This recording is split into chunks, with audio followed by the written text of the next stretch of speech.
तो फेब्रवरी मार्च का पेपर है 2023 का। तो आइए जरा यहाँ से स्टार्ट करते हैं हम। The arrangement of particles in solids liquids and gases are different. Which statement about the molecules in ice water और स्टीम इज करेक्ट। बहुत ही आसान कोई क्वेश्चन है ये बेटा। अगर आप इसको गौर से देखें तो फर्स्ट ऑप्शन ए में दिया हुआ है कि the H2O molecules are on average closest together in steam. Steam में कौन क्लोजेस्ट होता है यार, मतलब कैसी बेतुकी बात की है इसने, ये बिल्कुल ही गलत है भाई, बिल्कुल गलत है। स्टीम है ना। अब स्टीम में तो पार्टिकल्स आर फार अवे।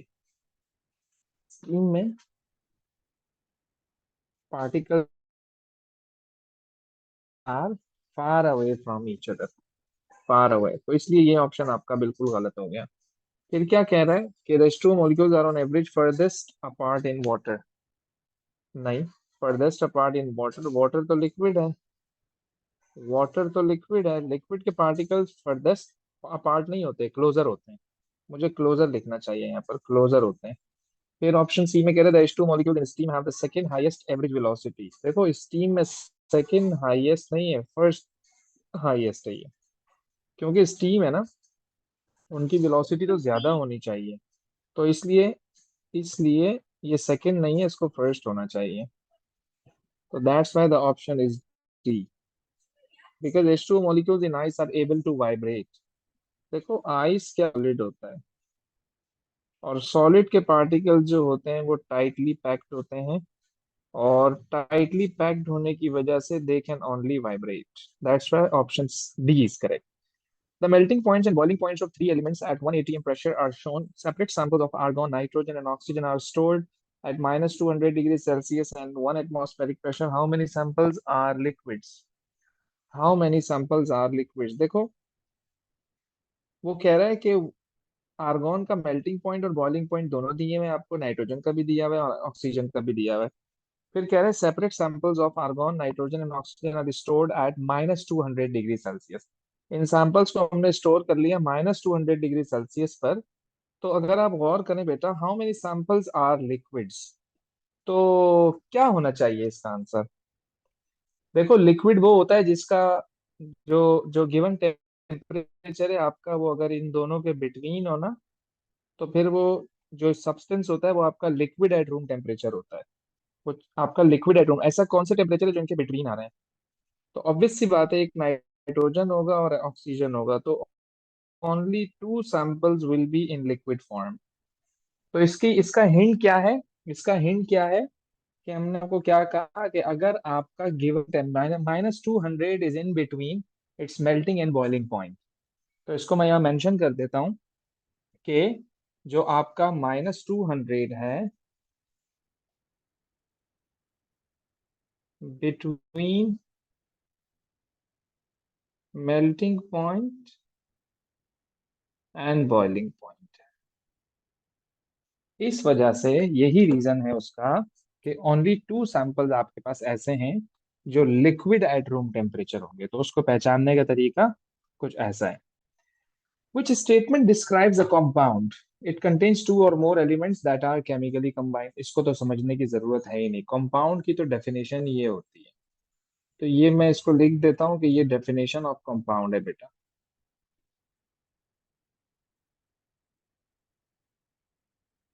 और अगर वो मिक्सचर की कहते हैं तो मैं कहता है फिजिकली कंबाइंड टुगेदर। सही है जी। फिर फोर में कह रहा है which statement about elements in the periodic table is correct. Potassium ion has the same electronic configuration as a chloride ion. देखो पोटेशियम का प्रोटॉन नंबर आप लोगों को पता है कि 19 होता है, और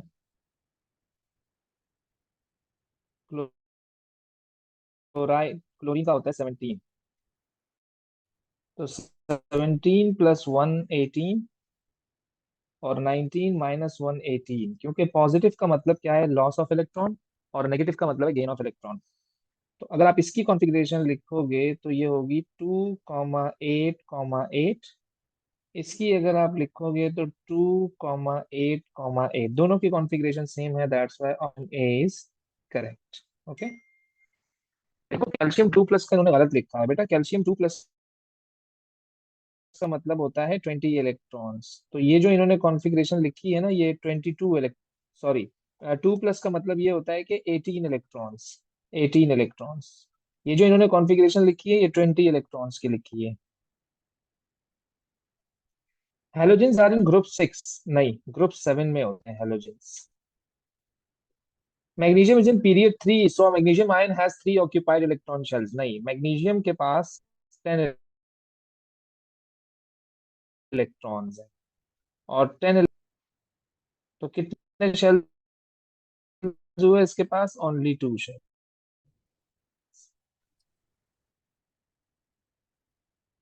only 2 shells.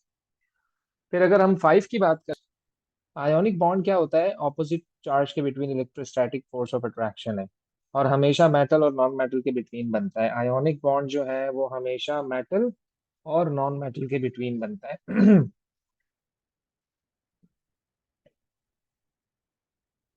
Metal and non metal.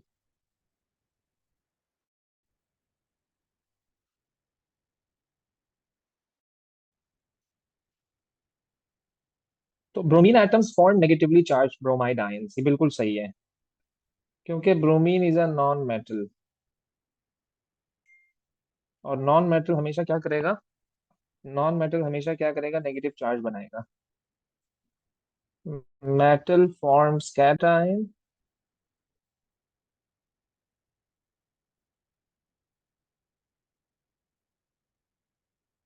और non metal forms anion.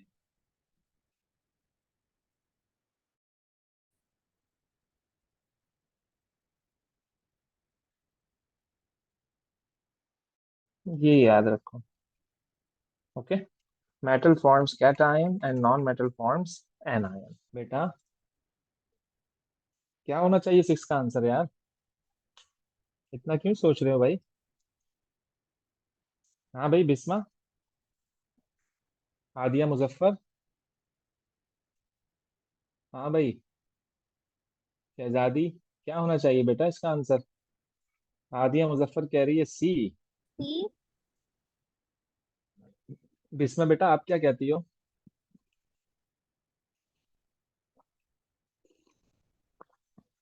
Yes.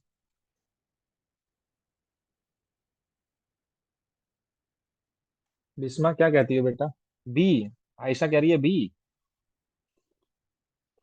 और मदार का तुम क्या कहते हो? बिस्मा, तुम भी बी कह रही हो? अच्छा।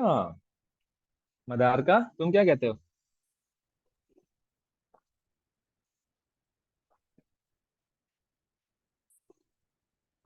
बेटा, 2 शेयर्ड पेयर्स ऑफ इलेक्ट्रॉन है, 2 शेयर्ड पेयर। 2 शेयर्ड पेयर का मतलब पता है ना आप लोगों को? 2 कोवेलेंट बॉन्ड्स।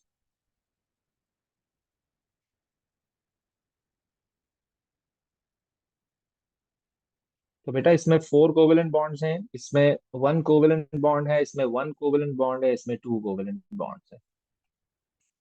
अगर आप वाटर का स्ट्रक्चर बनाओगे ना, कुछ ऐसा होता है। सो 2 कोवेलेंट बॉन्ड्स है, that's why option D is correct. Simple सा तो है यार, तो क्यों टेंशन ले रहे हो? यस, 7 बताना।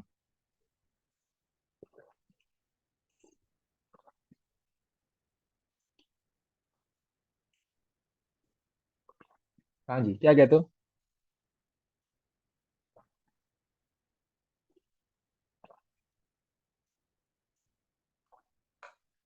क्या सोच रहे हो? बोलो, क्या होना चाहिए आंसर? ये भी easy question. Which statement about graphite explains why it is used as an electrode? देखो, देखो, इलेक्ट्रोड को तो should be a good conductor,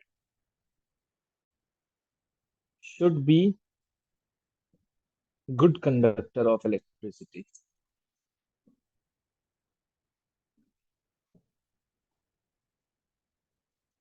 क्योंकि इलेक्ट्रोलिसिस में हम ये आइटम यूज करते हैं, और वहां पर रिडक्शन और ऑक्सीडेशन हो रहा होता है बेसिकली। सो गुड कंडक्टर क्यों है? क्योंकि इसमें फ्री इलेक्ट्रॉन्स हैं। Okay, this is not correct. देखो, आयंस की बात आप किया करो मेटा आयोनिक बॉन्ड में, आयंस की बात आप लोग कहाँ किया करो, आयोनिक बॉन्ड में। आयोनिक बॉन्ड के अलावा अगर आप किसी भी चीज की कंडक्टिविटी को एक्सप्लेन कर रहे हो ना, तो उसको फिर आप आयन से नहीं किया करो, उसको इलेक्ट्रॉन से किया करो। ओके। ये बताइएगा जरा बेटा, this is related to organic chemistry but also this is a balanced equation, तो अगर किसी को ऑर्गेनिक ना भी पता हो तो ये डायरेक्टली वो बता सकता है। तो इसमें जस्ट आप ये देख लो कि बैलेंस्ड इक्वेशन कौन सी बेटा। Option A is imbalance, balance नहीं है। एक कार्बन, चार हाइड्रोजन, चार हाइड्रोजन, दो ऑक्सीजन और वहां पर चार ऑक्सीजन है। Option B is balanced, yes. क्योंकि इसमें एक कार्बन, चार hydrogen, four oxygen and four oxygen, so this is balanced, everything is balanced, everything is balanced.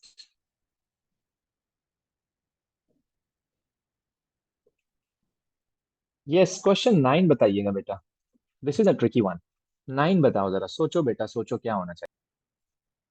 अच्छा आपसे आपने आंसर तो सही बताया, D option is correct.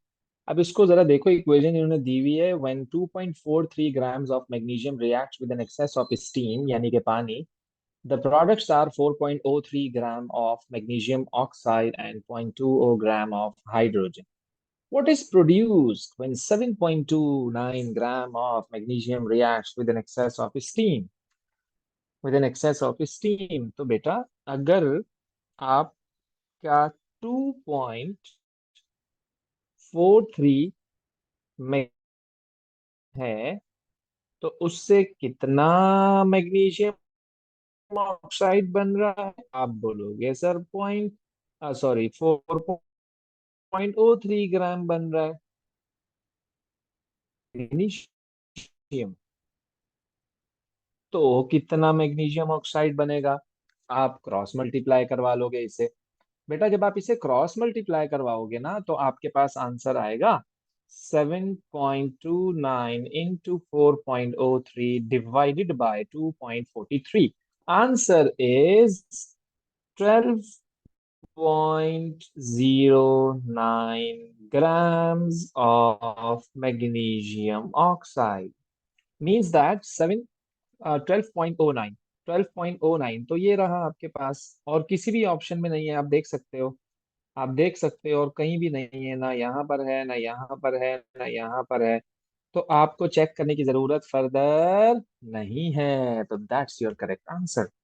Time waste करने का मजीद फायदा यहाँ पर आपको नहीं होगा। The diagram shows an electrolysis circuit at which electrode is hydrogen formed, which gases, हाँ किस पर हाइड्रोजन फॉर्म्ड होगा।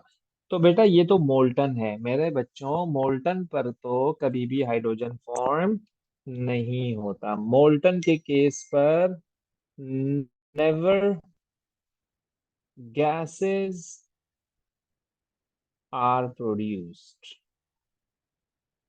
यानी कि गैसेस तो मुझे नहीं लिखना चाहिए, नेवर हाइड्रोजन इज प्रोड्यूस्ड, क्योंकि सोडियम चला जाएगा ना यार। हाइड्रोजन इज प्रोड्यूस्ड, मोल्टन का केस है ना, वो तो पानी में होता है बेटा। एक्वस सोडियम क्लोराइड के केस में, यानी कि NaCl के केस में, ये Cl माइनस है, ये पॉजिटिव है, और वाटर का H प्लस और OH माइनस है, तो H प्लस चला जाएगा कैथोड पे, यानी कि आपका आंसर होना चाहिए बी, क्योंकि B has a negative charge, B is what, B is cathode. और हमेशा कैथोड पर कौन जाता है, पॉजिटिव चीज जाती है, that's why B is correct. Which gases are used to generate electricity in a fuel cell. देखो बेटा फ्यूल सेल तो बिल्कुल स्ट्रेट फॉरवर्ड टॉपिक है। फ्यूल सेल में बेटा हम क्या करते हैं, always we do reaction with hydrogen and oxygen. तो फ्यूल सेल में आपका hydrogen produces water, so that's why option C is correct. The reaction pathway diagram for a reaction is shown, which statements about the reaction are correct. The reaction is endothermic, बेटा endothermic है, yes, this statement is correct, क्योंकि reactant की energy lower है और product की energy higher है, which shows that the reaction is endothermic. तो मैं इसको फर्दर थोड़ा इलैबोरेट कर दूं ताकि आपको चीजें याद रहें। Product has higher energy than reactant.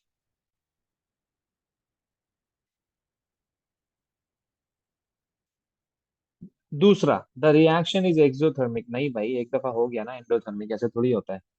The diagram represents the combustion of methane. बेटा कंबशन इज एक्सोथर्मिक बेटा।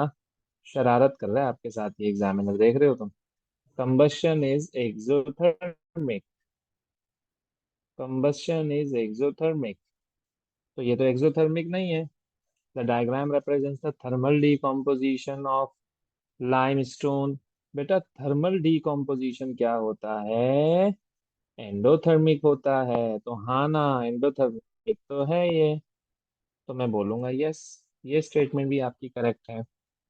तो मतलब आपका आंसर क्या हुआ बेटा?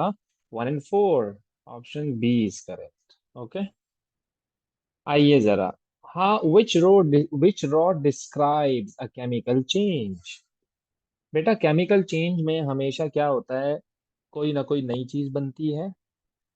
और और क्या होता है, स्टेट का चेंज ऑलवेज नहीं होता। यस बेटा, ये तो एक एक बिल्कुल कॉमन सेंस की बात है। नॉर्मल एक बंदा केमिकल चेंज को, केमिस्ट्री का स्टूडेंट केमिस्ट्री की बेसिक्स इतनी तो जानता होगा कि फिजिकल चेंज क्या होता है और केमिकल चेंज क्या होता है। बेटा केमिकल चेंज में आपके पास न्यू प्रोडक्ट्स आर फॉर्म्ड, जबकि स्टेट चेंज हो रही है या नहीं हो रही है, इट डिपेंड्स बेटा। कभी कभार ऐसा होता है कि अगर आपको याद हो हेबर प्रोसेस में, अगर आपको याद हो, मैं एज अ प्रूफ यहाँ पर ये रिएक्शन लिख देता हूँ कि कभी बच्चा ये ना समझे कि यार लाजमी हम सॉलिड टू लिक्विड जाएंगे, लिक्विड टू गैस जाएंगे, यानी कि स्टेट चेंज का होना फर्ज है। फर्ज नहीं है बेटा। अगर हम आपको बोलें कि N2 गैस थी, H2 भी गैस थी, इन्होंने रिएक्शन किया तो अमोनिया भी गैस बन गई। आप देख रहे हो सारी गैसेस हैं, हालांकि ये केमिकल रिएक्शन है। हालांकि ये क्या है, केमिकल रिएक्शन है, लेकिन केमिकल रिएक्शन में तुम देख रहे हो कि स्टेट चेंज नहीं हो रही है। तो देर इज स्टेट डिपेंड्स बेटा, तो sometimes, always.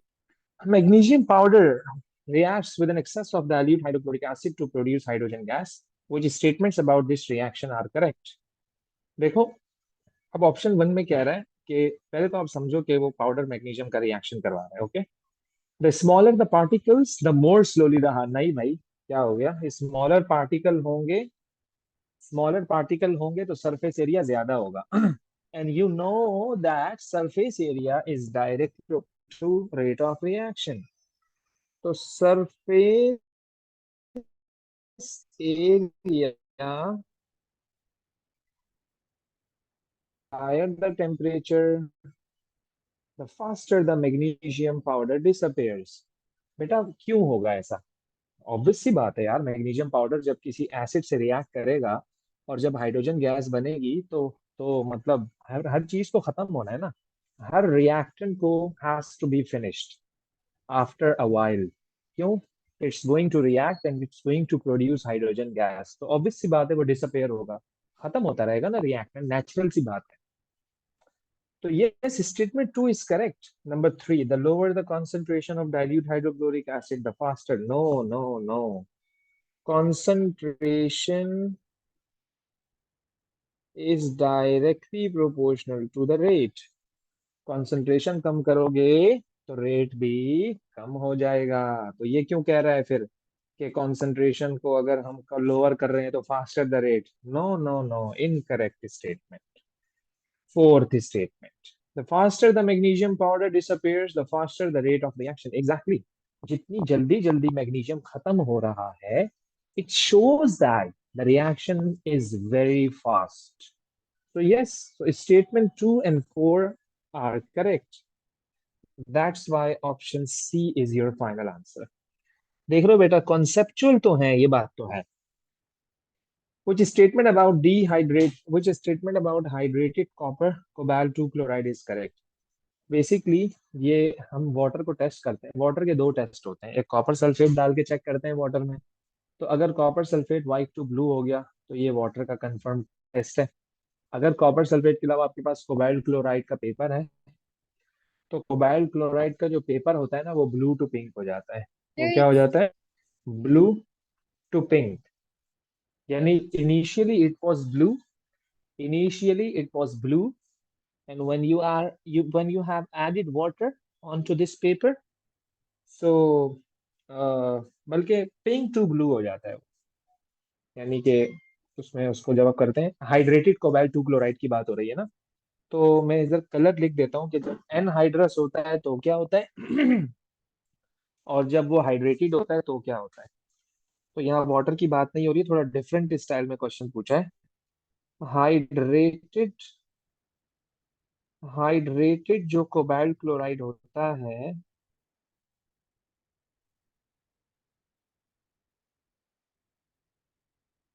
That is pink. Okay. और जो एनहाइड्रस होता है मतलब ड्राई, जिसमें वाटर नहीं होता,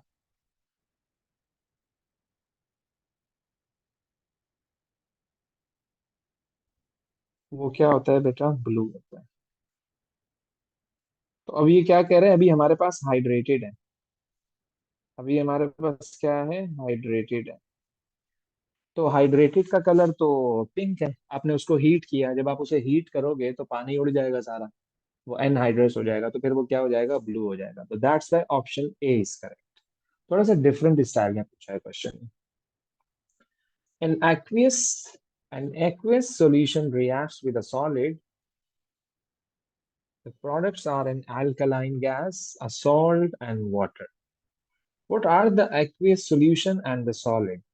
बेटा ये एक बहुत ही इंपॉर्टेंट रिएक्शन मैं आपको बताता था जब आपका थ्योरी पेपर, यानी हम थ्योरी पोर्शन में हम ये डिस्कस करते हैं कि जब आपका कोई अमोनियम का सॉल्ट, अमोनियम यानी कि बोले तो NH4, बेटा NH4 से निकलता है अमोनिया NH3। जब आप किसी अमोनियम का रिएक्शन करवाते हो स्ट्रॉन्ग बेस के साथ, स्ट्रॉन्ग बेस के साथ, तो स्ट्रॉन्ग बेस वीक बेस को डिस्प्लेस कर देता है। यानी कि कहने का मतलब ये है कि अगर आप अमोनियम अमोनियम क्लोराइड को यानी कि NH4Cl को रिएक्ट करवाओगे सोडियम हाइड्रोक्साइड से, तो अमोनिया गैस बनेगी, that is alkaline gas. Salt बनेगा, दैट इज NaCl, और पानी बन जाएगा। That's why option D is correct. Option C क्यों नहीं करेक्ट? क्योंकि HCl है बेटा, एसिड से रिएक्शन नहीं होता, एसिड से रिएक्शन नहीं होता, वरना अमोनिया नहीं बनेगी।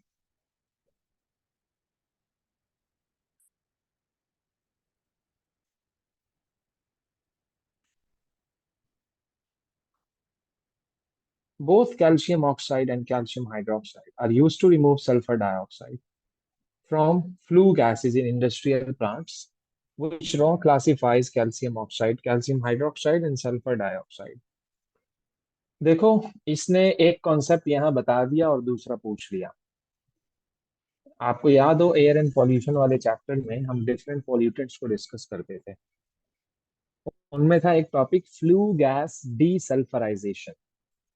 यानी आपके जो चिमनी होती है, पावर प्लांट्स होते हैं, कंपनीज, फैक्ट्रीज में, इंडस्ट्रीज में जो चिमनी से जो सल्फर डाइऑक्साइड गैस निकलती है, उसको हम जो रिमूव करते हैं that is called the desulphurisation. तो वो एसिडिक गैस होती है। अब आपको पता कैसे लगेगा कि एसिडिक कौन है और बेसिक कौन है और ये कौन है? तो हमने एक बात डिस्कस की थी कि जो मेटल के ऑक्साइड्स या हाइड्रोक्साइड होते हैं वो बेसिक होते हैं, और जो नॉन मेटल के, सॉरी हाँ सही है, जो मेटल के ऑक्साइड और हाइड्रोक्साइड होते हैं बेटा, वो क्या होते हैं? वो क्या होते हैं बेटा? वो बेसिक होते हैं, और नॉन मेटल के जो होते हैं वो एसिडिक होते हैं। इसको मैं मेंशन कर देता हूँ। जो मेटल के ऑक्साइड्स और हाइड्रोक्साइड्स होते हैं बेटा, दे आर बेसिक, और जो नॉन मेटल के होते हैं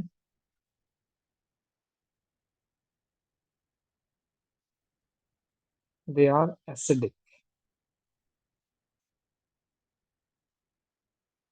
तो कैल्शियम इज अ मेटल, तो इसके ऑक्साइड को बेसिक होना चाहिए। बेसिक बेसिक वाले दो ऑप्शन है, सी और डी। कैल्शियम हाइड्रोक्साइड बेसिक है, तो इसलिए आपका option D is correct. Straight forward question है, मतलब जिसको ये पता है, बेसिक इंफॉर्मेशन है, तो वो बता देगा। Copper 2 sulfate is prepared by adding excess copper 2 carbonate to sulfuric acid। तो कॉपर सल्फेट बनाने के लिए आपको कॉपर कार्बोनेट सल्फ्यूरिक एसिड में डालना पड़ेगा। यानी कि अगर मैं इसकी इक्वेशन बनाऊं,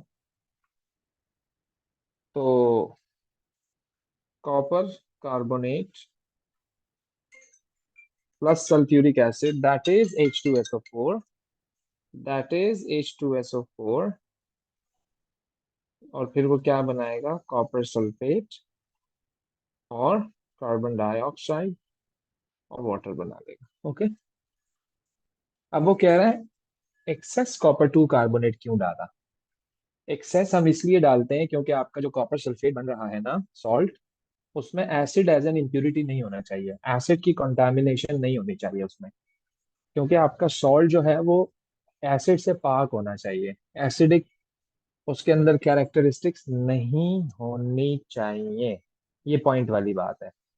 अच्छा जी, ओके। तो फिर हमने कार्बोनेट इसलिए डाला to make sure all of the acid has been reacted, to make sure all the sulfuric acid has been reacted। तो वो तो बी में लिखा हुआ है, तो that's why option B is correct। Part of the periodic table is shown, which element has two electrons in its outer shell and three electron shells। देखो, three electron shells आपको बता रहा है थर्ड पीरियड, और two electrons in outer shell आपको बता रहा है group two. That's why C is correct. C third period में है और ग्रुप टू में है। Okay, some information about element X is given. Melting point कम है, तो ज्यादा तो नहीं है ना, है ना, डेंसिटी भी कम है, लेस देन 1 है। Vigorous reaction with water. तो बेटा मुझे तो ग्रुप 1 के लग रहे हैं यार ये, है ना बेटा, मुझे तो ये ग्रुप 1 के लग रहे हैं। मुझे तो ये ग्रुप 1 के लग रहे हैं, क्योंकि ग्रुप 1 के लो मेल्टिंग पॉइंट्स होते हैं, लो बॉइलिंग पॉइंट्स होते हैं, लो डेंसिटी होते हैं, हाईली रिएक्टिव होते हैं। जबकि जो ट्रांजिशंस होते हैं वो तो high melting point, high boiling point, high density, less reactive. बात समझ रहे हो। तो कैरेक्टरिस्टिक से, फिजिकल प्रॉपर्टी से आप प्रिडिक्ट कर सकते हो। सही है ना, तो ये भी पॉसिबिलिटी है कि आपको फिजिकल प्रॉपर्टीज अगर बता दी जाए, तो आप उस पर्टिकुलर एलिमेंट को बता सकते हो कि वो कौन है।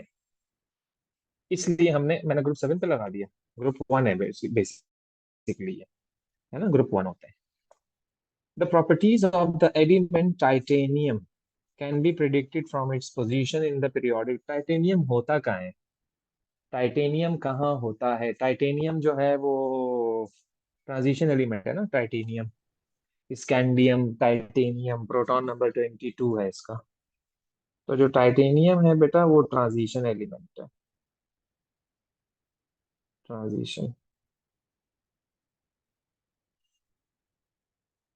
और ट्रांजिशन एलिमेंट की प्रॉपर्टीज क्या होती हैं, high melting point, high boiling point, can be used as a catalyst, high density, है ना, ऐसे ही है ना। तो आप बताइए जरा बेटा क्या होना चाहिए इसका आंसर यार। देखो, can be used as a catalyst, तो yes, okay. Conducts electricity when solid, हाँ कंडक्टर तो होता है ना यार, मेटल है ना। Has low density, no. Has low density, no. And forms correct compound, yes. तो ये सारी प्रॉपर्टी जो है ये ट्रांजिशन एलिमेंट की इसने डिस्क्राइब की है। Which description of brass is correct. बेटा ब्रास इज एन एलॉय, और एलॉयज जो है ना बेटा वो कंपाउंड नहीं होते हैं, एलॉयज आर मिक्सचर।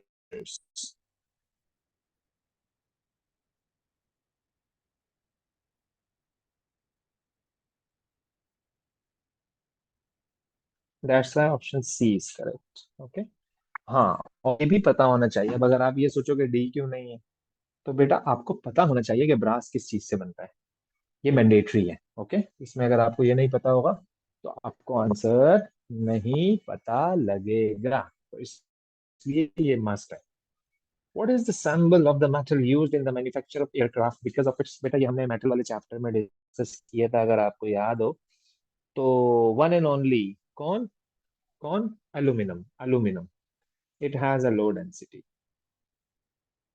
ये तो मेटल वाले चैप्टर में आपके सिलेबस में उन्होंने इसको बहुत स्पेसिफाई किया है कि ये तो लाजमी बताओ इनकी प्रॉपर्टी ना, इनके यूजेस भी।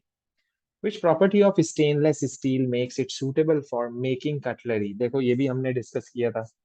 ये भी हमने एज इट इज डिस्कस किया था और एज इट इज पूछा हुआ है। It is resistant to corrosion, rusting.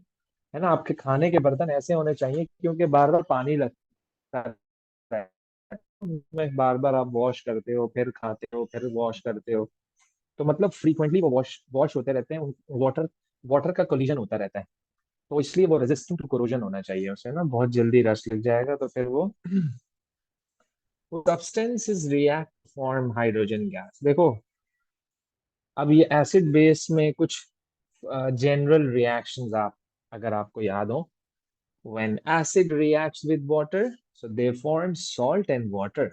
इसमें हाइड्रोजन गैस नहीं बन रही है। फिर क्या कहता है? Silver and dilute. बेटा सिल्वर तो रिएक्शन करता ही नहीं है भाई, सिल्वर तो रिएक्शन करता ही नहीं है। सिल्वर तो एकदम बिल्कुल नल्ला मेटल है भाई, एकदम नल्ला मेटल है। सही है। अच्छा कैल्शियम है ना पहले वाले में, तो मेटल और वाटर का तो रिएक्शन है, हाइड्रोजन बनता है कैसे? Calcium plus H2O gives calcium hydroxide and hydrogen gas. Okay. Number three, magnesium and steam. हाँ ना यार, मैग्नीशियम जब वाटर से रिएक्शन करेगा MgOH2 यानी कि MgO plus hydrogen gas. Zinc and dilute hydrochloric acid यानी कि Zn plus HCl, ZnCl2 and hydrogen gas. तो yes yes, that's why option A is correct, क्योंकि ये तीन ऑप्शन ऐसे हैं जिनमें आपके हाइड्रोजन गैस प्रोड्यूस हो रही है, बाकी किसी में भी नहीं हो रही है। ओके बेटा, तो इसकी प्रैक्टिस करनी है आप लोगों को।